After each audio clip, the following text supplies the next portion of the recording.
Hello guys, I am Arvind and this is continuation video of loops in C programming and it is part 13. So guys, in this lecture we are going to write a C program to reverse the 5-digit number using loops. So guys, let me open up the Turbo C++ compiler.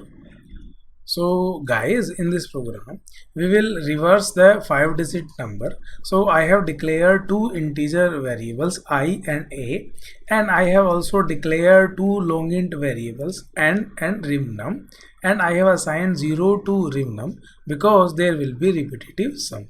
And now I am taking input from the user with the help of scanf function for the variable n. So guys, let's suppose we have entered a number. So let's say the number is 76,534.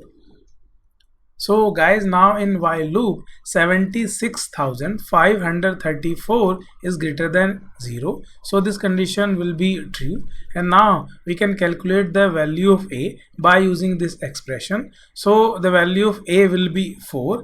And now in this statement we can find out the value of rivnum. So rivnum equals to rivnum into 10 plus a. So initially the value of rivnum is 0. So 0 into 10, that will be 0.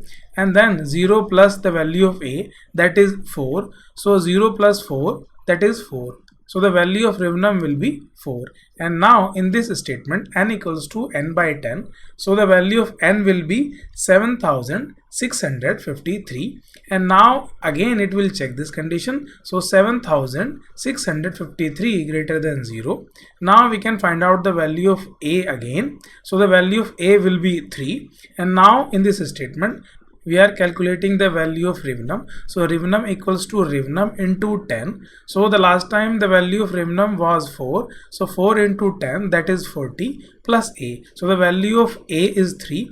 So the value of rivnum will be 43. And now in this statement value of n will be 765. And now guys, it will again check this condition. So now this time 765 is greater than 0.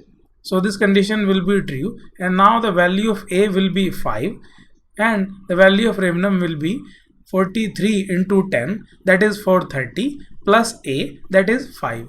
So the value of rivnum will be 435, and then the value of n will be 76.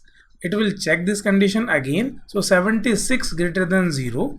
So this condition will be true, and then we can find out the value of a. So this time the value of a will be 6, and now the value of rivnum will be 4,356, and in this statement the value of n will be 7, and now it will again check this condition. So 7 greater than 0, and this condition will be true, and now the value of a will be 7, and the value of rivnum will be 43,567. And now in this statement the value of n will be 0 because 7 upon 10 will be 0, and now it will again check this condition. So 0 greater than 0, and now this condition becomes false. So now control will come out from this while loop, and we can print the reverse of the number by using this printf function. So guys, now if I run this program, so guys, it is requesting to enter the 5-digit number. So let me enter the 5-digit number. So guys, I have entered 76,534, and now it is giving the reverse number of 76,534 is 43,567. So guys, I hope it is clear to you, and thank you so much guys for watching this video. Just in case you liked it, do not forget to like and subscribe. I will see you then in the next video.